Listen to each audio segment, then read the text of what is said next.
Hello guys, welcome back to the channel. It's me Homosapien. അപ്പോൾ ഇന്നത്തെ നമ്മുടെ video എന്ന് പറഞ്ഞാൽ നമ്മുടെ കാറിലെ അലോയ്സ് മാറിയിട്ട് ഞാൻ ഇതുവരെ വീഡിയോ ഇട്ടില്ല. ഇപ്പോൾ ഓൾമോസ്റ്റ് 4-5 മാസമായി നമ്മുടെ അലോയ്സ് ടയറെല്ലാം മാറിയിട്ട്. അപ്പോൾ അതിനെക്കുറിച്ചിട്ടുള്ള ഒരു ഡീറ്റെയിൽഡ് വീഡിയോ ആണ്. ഞാൻ അലോയ് മാറാൻ നേരെ എന്തൊക്കെ കാര്യങ്ങളാണ് ശ്രദ്ധിച്ചത്, നമ്മൾ അലോയ് മാറുമ്പോൾ എന്തൊക്കെ നോക്കണം, ഏത് തരത്തിലുള്ള അലോയ് എടുക്കണം, ഏത് തരത്തിലുള്ള ടയർ എടുക്കണം, വണ്ടിക്ക് എന്തെങ്കിലും ഇഷ്യൂ ഉണ്ടോ, അലോയ് ഇടുന്നത് നല്ലതാണോ, അങ്ങനെ ഒരുപാട് ഡൗട്ട്സ് ഒരുപാട് പേർക്കുണ്ട്. കാരണം ഒരു ഇതേപോലുള്ളൊരു കാറിൽ ഒരു അലോയ് മാറുക എന്ന് പറയുമ്പോൾ എങ്ങനെ പോയാലും ഒരു 60,000 ടു മേളിലോട്ട് ഒരു അറൗണ്ട് 1 lakh. ഞാൻ ഇതിപ്പം ടയറും അലോയും എല്ലാം കൂടി ആക്ച്വലി ഒരു 1 lakh rupees ആയി വണ്ടിയുടെ അലോയും ടയറും മാറിയത്.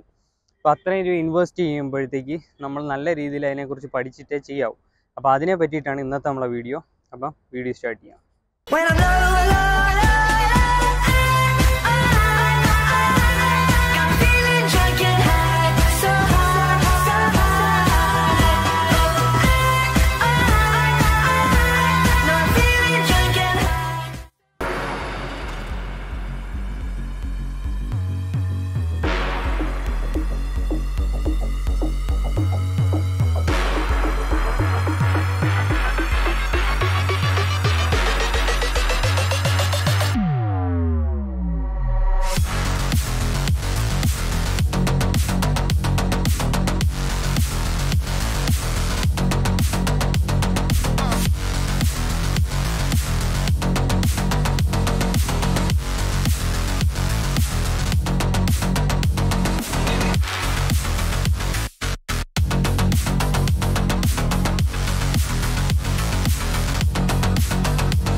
ഫസ്റ്റ് ഓഫ് ഓൾ നമ്മളെ വണ്ടിയിൽ മാറിയ അലോയ്സിനെ പറ്റിയിട്ട് പറയാം. അലോയ്സിനെ പറ്റി പറയുമ്പോഴത്തേക്കും നമ്മളെ GTR Pro എല്ലാവർക്കും അറിയാം. അലോയ്സിൽ അത്യാവശ്യം നല്ലൊരു ബ്രാൻഡാണ് GTR Pro എന്ന് പറയുമ്പോൾ. അപ്പോൾ GTR Proയുടെ rapidash എന്ന് പറയുന്ന ഒരു മോഡലാണ് നമ്മളിതിൽ മാറിയിട്ടുള്ളത്. ഇത് വന്നിട്ട് 17 ഇഞ്ച് അലോയ് വിത്ത് 8J ആണ് ഇതിൻ്റെ ഒരു പ്രൊജക്ഷൻ എന്ന് പറയുമ്പോൾ. 8J means in the sense വേറെ ഒന്നുമല്ല, നമ്മുടെ വണ്ടിയിൽ എത്രത്തോളമാണ് വെളിയിലോട്ട് തള്ളി നിൽക്കുന്നതെന്നാണ് അത് ഉദ്ദേശിക്കുന്നത്. നമ്മുടെ സ്റ്റോക്ക് വന്നിട്ട് 7.5 or 7 എന്തോ ആയിരുന്നു, 7J എന്തോ ആയിരുന്നു. അപ്പോൾ നമ്മുടെ ബോഡിക്ക് ഉള്ളിലായിരിക്കും വണ്ടി അലോയ്സ് നിൽക്കുന്നത്. ഇത് നമ്മളെ ഒരുപാട്, കാരണം ഞാൻ ആദ്യം 8.5J ഇട്ട് നോക്കി. 8.5J ഇടുമ്പോൾ വണ്ടിയിൽ ഇത്രത്തോളം വെളിയിൽ വന്നു നിൽപ്പുണ്ട്. അപ്പോൾ നമ്മൾ ഇപ്പോഴത്തെ റോഡ് കണ്ടീഷനായാലും നമ്മുടെ പോലീസുകാരെ കയ്യിലിരിപ്പ് ആയാലും നമ്മൾ അത് ഇട്ടുകൊണ്ട് വെളിയിൽ ഇത്രയും രൂപ ഇൻവെസ്റ്റ് ചെയ്തിട്ട് നമുക്ക് ഒരിക്കലും വെളിയിലിട്ടുകൊണ്ട് നടക്കാൻ പറ്റത്തില്ല. കൂടാതെ തന്നെ വണ്ടി അത് എങ്ങനെയായാലും സാരമായിട്ട് ബാധിക്കും. അതുകൊണ്ട് നമുക്ക് പ്രോപ്പർ ഫിറ്റിംഗ് ആയിട്ടുള്ള 8J തന്നെ യൂസ് ചെയ്തു. 8J ആകുമ്പോഴത്തേക്ക് അത്യാവശ്യം വെളിയിലോട്ടാണെന്ന് ചോദിച്ചാൽ വെളിയിലോട്ടുമാണ്, എന്നാൽ വണ്ടിക്ക് വേറെ വൃത്തികേടും ഇല്ല, വലിയ പോലീസുകാരെ ശല്യവും ഇല്ല. അപ്പോൾ അതാണ്. അപ്പോൾ അത് കഴിഞ്ഞിട്ട് നമ്മുടെ ടയർ എന്ന് പറയുമ്പോൾ ടയർ ലോ പ്രൊഫൈൽ ടയറാണ്, എല്ലാവർക്കും അറിയാം. നമ്മൾ പിന്നെ വേറൊരു കാര്യം ശ്രദ്ധിക്കേണ്ടത്, നമ്മളെപ്പോഴും സ്റ്റോക്ക് അലോയ് ചെയ്യുന്ന ആഫ്റ്റർ മാർക്കറ്റിലോട്ട് പോകുമ്പോൾ, ഇപ്പോൾ എൻ്റെ 16 ഇഞ്ചിൻ്റെ അലോയ്സ് ആയിരുന്നു, അടുത്ത ആഫ്റ്റർ മാർക്കറ്റ് പോകുമ്പോൾ 17 ഇഞ്ചിലോട്ട് അപ്ഗ്രേഡ് ചെയ്തു. ഇപ്പം 15 ഇഞ്ചാണ് നമ്മുടെ സ്റ്റോക്ക്. ഇപ്പം സ്വിഫ്റ്റ് പോലുള്ള വണ്ടിയിൽ 15 ഇഞ്ചാണ് വരുന്നത്. നമ്മൾ അലോയ്സിലോട്ട് പോകുമ്പോൾ അത് 16 ഇഞ്ചിലോട്ട് പോകുന്നതായിരിക്കും നല്ലത്, എന്നാലേ നമുക്കൊരു അലോയ് ഇട്ട ആ ഒരു ഫീല് കിട്ടത്തുള്ളൂ. അപ്പോൾ അങ്ങനെയാണ് ഞാൻ 16 നിന്ന് 17ലോട്ട് വന്നത്. ടയറിനെ കുറിച്ച് പറയുകയാണെങ്കിൽ ടയർ യോക്കോഹാമയുടെ GT എന്ന് പറയുന്ന ടയറാണ്. സൈസ് വന്നിട്ട് 205 45R17 ആണ് ടയർ സൈസ് വരുന്നത്. ഇത് അത്യാവശ്യം നല്ലൊരു ടയറാണ്. ഞാൻ ഒരുപാട് വീഡിയോസ് റെഫർ ചെയ്തിട്ടാണ്, കാരണം ഞാൻ ആദ്യം മെഷ്ലീനാണ് എടുക്കാനിരുന്നത്. മെഷ്ലീന് എനിക്ക് അത്യാവശ്യം ഇഷ്ടപ്പെട്ട ഒരു ബ്രാൻഡാണ്. അപ്പം മെഷ്ലീന് യോക്കോഹാമ ഒക്കെ നോക്കിയപ്പോഴത്തേക്കും നമുക്ക് അലോയ്സ് ഇടുമ്പം വണ്ടി ഒരു ലുക്ക് വൈസ് ആയാലും കംഫർട്ട് വൈസ് ആയാലും ഒക്കെ യോക്കോഹാമ ആണ് ബെസ്റ്റ്. കുറച്ച് എക്സ്പെൻസീവാണ്, നമുക്ക് കോസ്റ്റ് നമുക്ക് ഡിസ്കസ് ചെയ്യാം.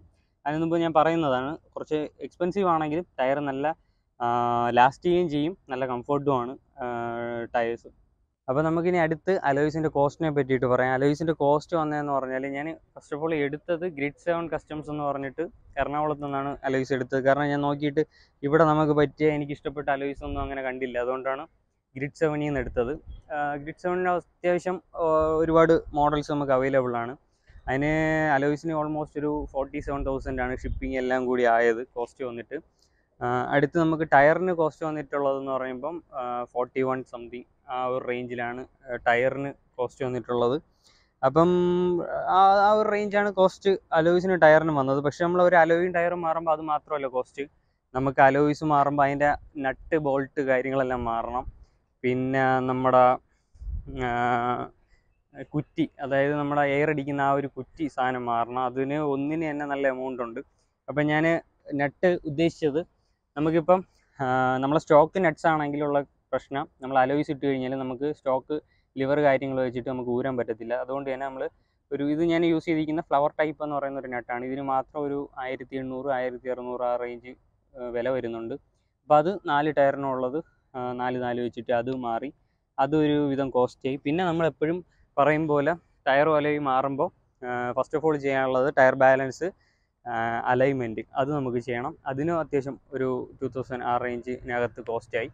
ഇതെല്ലാം കൂടെ നോക്കി വരുമ്പോൾ ട്രാവൽ എക്സ്പെൻസ് എല്ലാം കൂടെ ഓൾമോസ്റ്റ് ഒരു 1 lakh ആയി ഇതിന് ഒരു വിലയെന്ന് പറയുമ്പോൾ. പക്ഷേ നമ്മൾ അലോയ്സ് ഇടുക എന്നുള്ളത് നമ്മളൊരു ഡ്രീമാണ്. നമ്മളൊരു കാർ എടുക്കുമ്പോൾ തന്നെ നമ്മൾ ഈ വണ്ടി എടുത്തപ്പോഴായാലും സ്റ്റോക്ക് അലോയ് അത്യാവശ്യം, സത്യം പറഞ്ഞാൽ ഹുണ്ടായി വണ്ടികളുടെയൊക്കെ സ്റ്റോക്ക് അലോയ്സ് എനിക്ക് ഇഷ്ടമുള്ള ഒരു ആളാണ്. കാരണം മറ്റുള്ള വണ്ടീനേക്കാളും സ്റ്റോക്ക് അലോയ്സ് കാണാൻ വൃത്തിയുള്ളത് ഹുണ്ടായിയുടെയാണ്. ഇപ്പോൾ i20യുടെ ആയാലും വെർണയുടെയൊക്കെ ആണെങ്കിലും ഡയമണ്ട് കട്ടാണ് വരുന്നത്. അതുകൊണ്ട് എനിക്ക് ഇഷ്ടമുണ്ട്, ഇല്ലെന്നല്ല. പക്ഷേ നമ്മളെ വണ്ടിക്ക് ഒരു യൂണിക് ലുക്ക് വേണമെങ്കിൽ ഈ പറഞ്ഞ പോലെ ആഫ്റ്റർ മാർക്കറ്റ് തന്നെ ചെയ്യണം.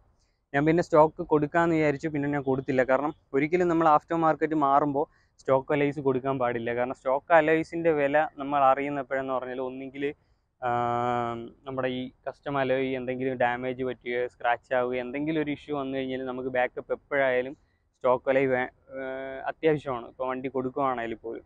അപ്പോൾ അതുകൊണ്ട് തന്നെ ഞാൻ പിന്നെ കൊടുക്കണ്ടെന്ന് വെച്ചു. കാരണം കൂടാതെ തന്നെ നമ്മളത് ഡയമണ്ട് കട്ട് അലോയ് ആയതുകൊണ്ട് അത്യാവശ്യം സ്റ്റോക്ക് നല്ല പ്രൈസ് വരുന്നൊരു അലോയ്സാണ്. അതുകൊണ്ട് ഞാൻ കൊടുത്തില്ല. അപ്പം അലോയ് ഇടാൻ ആഗ്രഹിക്കുന്നവർ മെയിനായിട്ട് ശ്രദ്ധിക്കേണ്ട കാര്യം, നമ്മൾ ഒരിക്കലും ലോ കോസ്റ്റ് നോക്കി അലോയ്സ് ചൂസ് ചെയ്യരുത്. കാരണം ചീപ്പ് റേറ്റിൽ ചൈന സാധനങ്ങൾ ഇഷ്ടം പോലെ അവൈലബിൾ ആണ്. ഞാൻ ഒരുപാട് നോക്കി, നമുക്ക് 10-30,000 രൂപയ്ക്കൊക്കെ 4 അലോയ്സും കിട്ടും, നല്ല ഡിസൈനിലുള്ളത്. പക്ഷേ നമ്മൾ യൂസ് ചെയ്യുന്ന സമയത്ത് എന്തെങ്കിലും ചെറിയ ഡാമേജോ അല്ലെങ്കിൽ ക്രാക്കോ വന്നു കഴിഞ്ഞാൽ നമ്മളെ ഫുൾ എമൗണ്ട് ടോട്ടൽ കോസ്റ്റാണ്. കാരണം ഒരു അലോയ് പോയി കഴിഞ്ഞാൽ പിന്നെ ബാക്കി 3 കൊണ്ട് ഒരു ഉപയോഗമില്ല. കാരണം ഒന്ന് മാത്രമായിട്ട് റീപ്ലേസ് ചെയ്യാൻ വളരെ ബുദ്ധിമുട്ടാണ്. അതുകൊണ്ട് എപ്പോഴും എടുക്കുമ്പോൾ അത്യാവശ്യം റെപ്യൂട്ടഡ് ആയിട്ടുള്ള അല്ലെങ്കിൽ ബ്രാൻഡഡ് ആയിട്ടുള്ള അലോയ്സ് ചൂസ് ചെയ്യുക. GTR Pro one of the best ആണ്. യൂസ് ചെയ്തതിൽ എനിക്കത് തന്നെയാണ് ഫീൽ ചെയ്തതും പറയാനുള്ളതും. പിന്നെ അതേപോലെ തന്നെ ഒരുപാട് ബ്രാൻഡ്സ് ഉണ്ട്. അപ്പം എടുക്കുമ്പോൾ നിങ്ങൾ ബ്രാൻഡഡ് ആയിട്ടുള്ള അലോയ്സ് ചൂസ് ചെയ്യുക. പിന്നെ വേറൊരു കാര്യം ശ്രദ്ധിക്കേണ്ടത്, നമ്മളെ മോഡിഫിക്കേഷനുമായി ബന്ധപ്പെട്ടിട്ട് നമ്മൾ പുറത്തോട്ട് തള്ളി നിൽക്കുന്നത് അല്ലെങ്കിൽ ബഡ്ജ് ചെയ്ത് നിൽക്കുന്നത് നമ്മളൊരു ലിമിറ്റിൽ നോക്കുക. കാരണം ഒരുപാട് പുറത്തോട്ട് നിന്ന് കഴിഞ്ഞാൽ നമുക്കിത് മെയിൻറ്റെയിൻ ചെയ്യാൻ വളരെ പാടാണ്. കൂടാതെ തന്നെ നമുക്ക് പോലീസ് സീനാക്കുകയും ചെയ്യും. അതുകൊണ്ട് നമുക്ക് അത്യാവശ്യം നമ്മളെ സ്റ്റോക്കിൽ നിന്ന് ഒരു 1 അല്ലെങ്കിൽ 1.5J വ്യത്യാസത്തിൽ മാത്രം അലോയ്സ് ചൂസ് ചെയ്യുക. അതായിരിക്കും നമുക്ക് കംഫർട്ടബിളും വേറെ ശല്യം ഇല്ലാതിരിക്കുക.